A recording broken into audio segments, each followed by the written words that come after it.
আমি কেতিয়াবা একেটা ৱৰ্ডকে নাউন আৰু ভাৰ্ব দুইটা ক্ষেত্ৰতে ব্যৱহাৰ কৰোঁ। উদাহৰণস্বৰূপে কুক শব্দটো লৈছোঁ। কুক কুক মানে ৰন্ধা। আই এম এ কুক, মই এগৰাকী ৰান্ধনী। ইয়াত ৰান্ধনী শব্দটো নাউন হিচাপে ব্যৱহাৰ হৈছে। দ্বিতীয়তে আকৌ কৈছে কি আই কুক মাই মিলছ, মই মোৰ খাদ্য ৰান্ধোঁ। ইয়াত কুক শব্দটোৱে এটা কাম কৰা বুজাইছে আৰু আমি জানো যে কাম কৰা শব্দবিলাকেই হৈছে ভাৰ্ব। ঠিক সেইদৰে দিছে water, I need a glass of water, মোক এগিলাচ পানীৰ প্ৰয়োজন। ইয়াত ৱাটাৰটো নাউন হিচাপে ব্যৱহাৰ কৰিছে।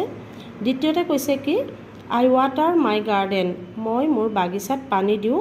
ইয়াত এটা ৱাটাৰ মানে এটা কাম বুজাইছে, গতিকে ই হৈছে ভাৰ্ব।